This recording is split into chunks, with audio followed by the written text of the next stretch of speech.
Hello, lovelies. I backed another Iron Kingdoms Kickstarter because I have a soft spot for the Iron Kingdoms despite not really playing War Machine or Hordes or anything very much. I did buy a few of the war game books, but when it came out as a role-playing game, originally for 3rd edition, I was interested. And it is a great world with lots of background information and rich and deep lore, and I like it. And they did a 5th edition version, which was disappointing because they'd done a game under their own rules that was broadly compatible with the war game that we played a big campaign of, and that was a lot of fun.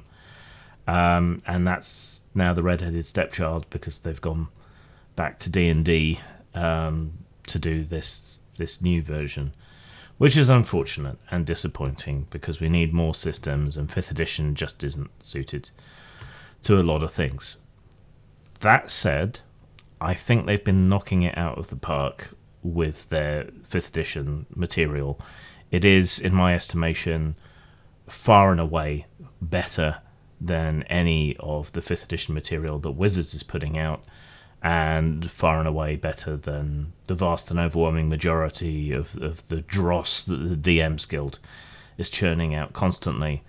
Which isn't to say that a lot of this isn't predictable and exactly what you'd expect from these sorts of books, but you can kind of excuse it because they're trying to transfer everything into its 5th edition form. So the kind of stuff that I'd normally pour scorn on gets away with it a bit. So this was 3 books and some sundries, some minis and things which I'll never get around to painting. We have The Nightmare Empire, which is a guide to Cryx, Scoundrel's Guide to the Shard Islands, and Tales from the Blackwater Cantina, which is adventures. So I think I got those the wrong way around. One of these is rules, one of these is background. They both have rules in, though. And one of these is adventures. So, it also came with some postcard things, but yeah, that's backer stuff. So if you didn't back it, you're not going to be that interested. Very fine, full-colour book. I'm not necessarily a huge fan of doing the parchment effect on everything, as it can make things less readable, but it's not too bad here. This book is Nightmare Empire, Journey to the Lands of the Undead in this expansion for Iron Kingdom's Requiem, which is their newer 5th edition one. So these are the islands. There's the mainland. Now, all the other editions and everything, this is the area that hasn't particularly been that well detailed, at least in my experience. These are like the out and out baddie faction in a lot of ways. There's pirates, there's undead, there's an evil dragon that lords it over everything. And in this setting, dragons kind of have radiation that comes off them and mutates anything close to them in dragony type ways. So it's not so much become crab as become dragon. And Toruk, the dragon father, is kind of holed up on here, and so people who come from the Shard Islands tend to be mutated in interesting ways. So pointy teeth, pointy ears, patches of scales, that sort of thing. It's a bit of a giveaway. Whenever I've run Iron Kingdoms, I've usually based it in the Kingdom of Ord, which is kind of Spain/Britain, and around pirates and mercenaries. So obviously a pirate setting appeals to me a great deal, as do morally grey things. So yeah, this is known as the Nightmare Empire. As I say, it's full of undead and things. When lots of people die in one place, they leave this kind of necromantic coal called necrotite, which these guys run everything on, and they scavenge battlefields for bodies and things to turn into more dead. Toruk can't run everything, so he has various lich lords and magicians and sorceresses and things ruling under him. It's a nasty, bleak place to live, kind of like the Iron Islands, I suppose, in Game of Thrones. And so that kind of forces people into piracy. And they have combined necromancy with the magitech of the setting to make some unique horrors.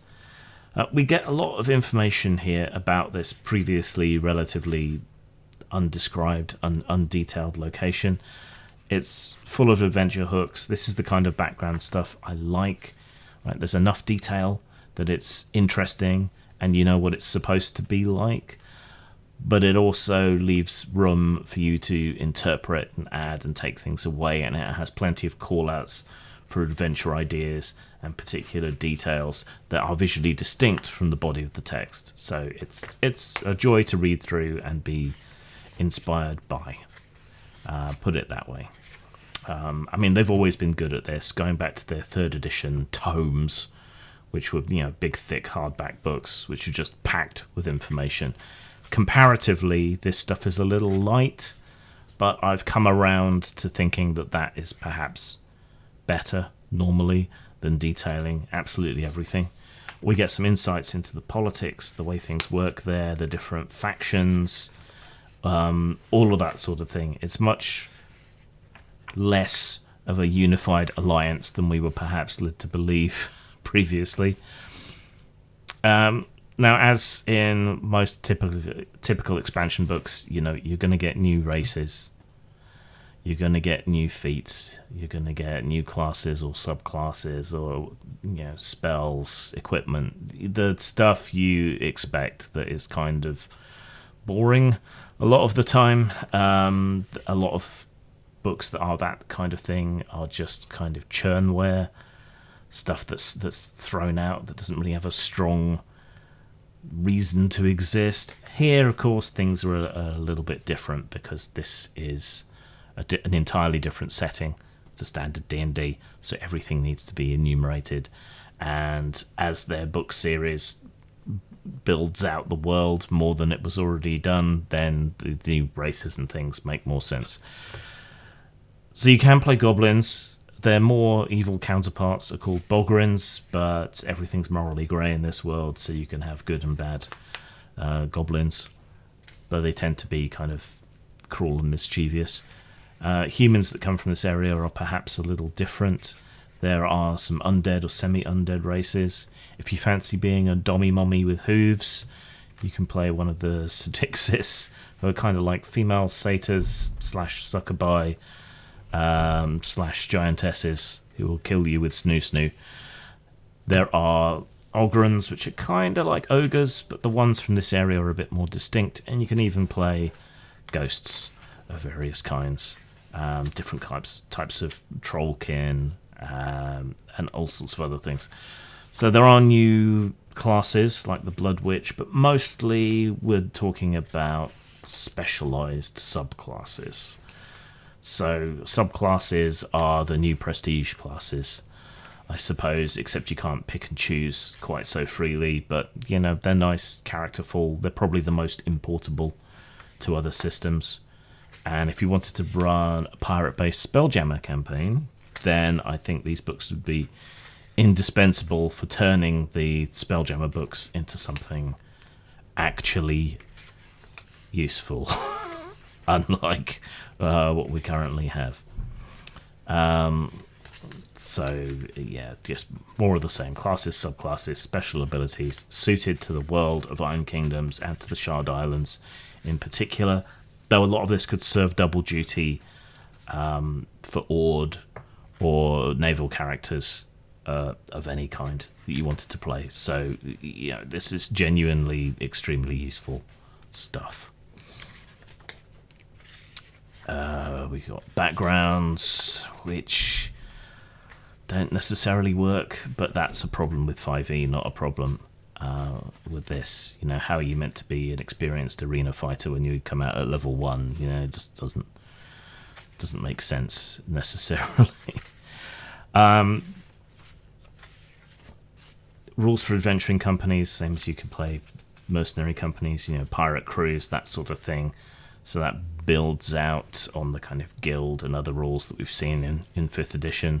I think they do it better in this, so that's much more interesting to me. A few new spells, not a great deal. Spells feel quite pared down in Iron Kingdoms compared to the standard.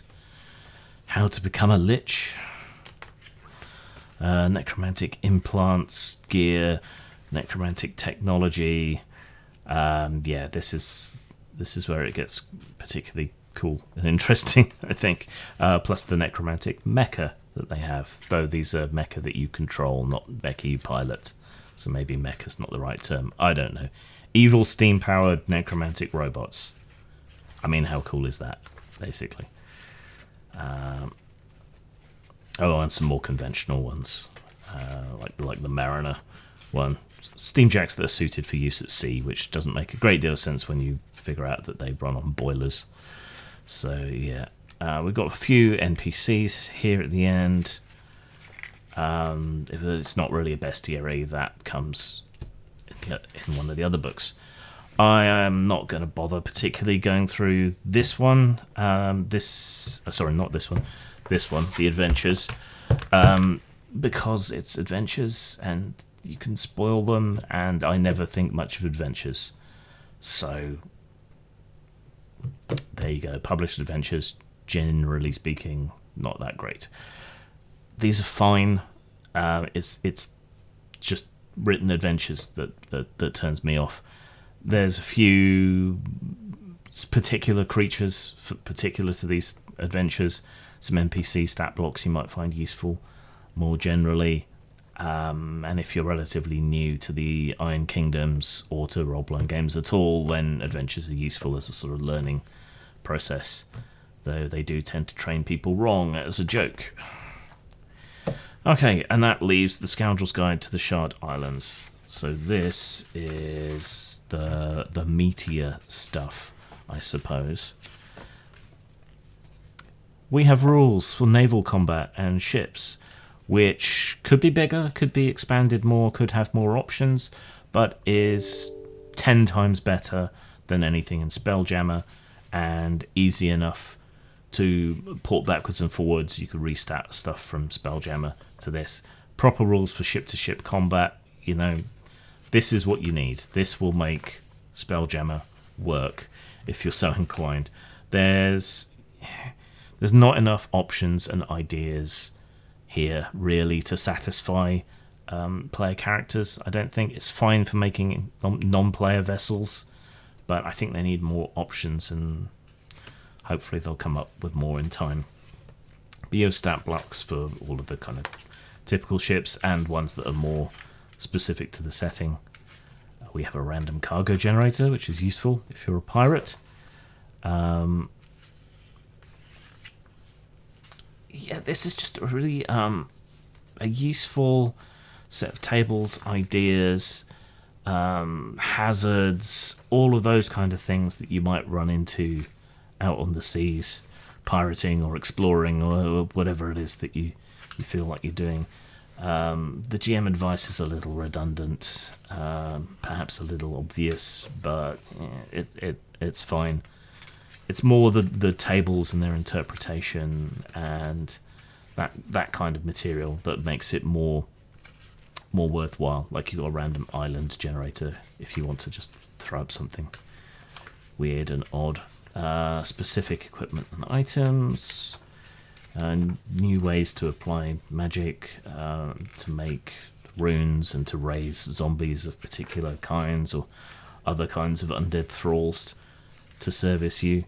And then we have a bestiary, which is a little small, but I mean they've covered most of the bases in the other books that they've already released, so tain't so bad after all. And some of these things are just cool because they just are. So yeah,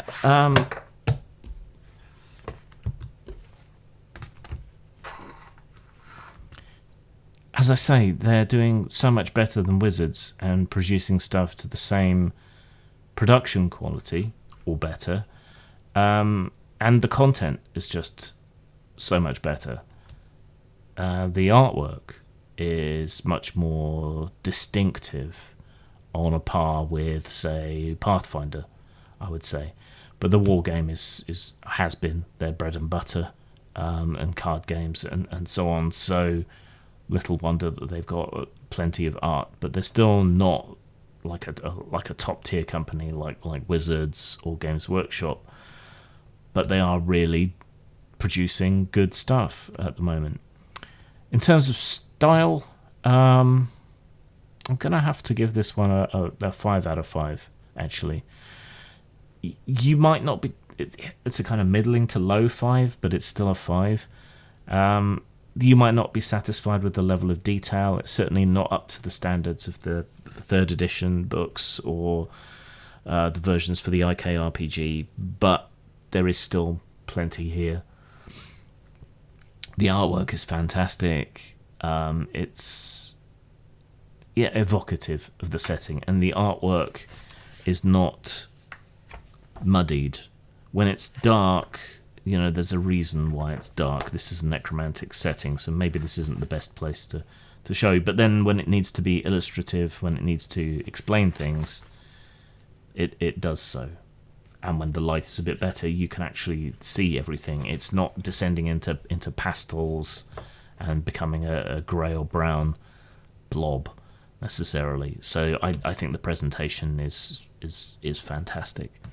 In terms of substance, I do think it is slightly lacking on the substance. We could have done with a little bit more detail, even though I've said, less is sometimes more. And certainly when it came to the ships and the options for the ships, the hulls, the weapons, quirks and specialities of different vessels, I was left wanting and needing more than what we got.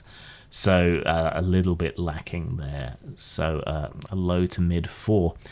But that's still 9 out of 10, 4.5 out of 5. If you want to play a Pirates game, if you want to play a game set at sea, if you want to make Spelljammer usable, then these are the books you need. Most particularly, I think, The Scoundrel's Guide to the Shard Islands. Zang. It's been called misogynistic, racist, a hate group, reactionary. It's been blamed for Trump, for keeping women out of games and technology. None of this is true. If you want the real story, then you need to buy Inside Gamergate.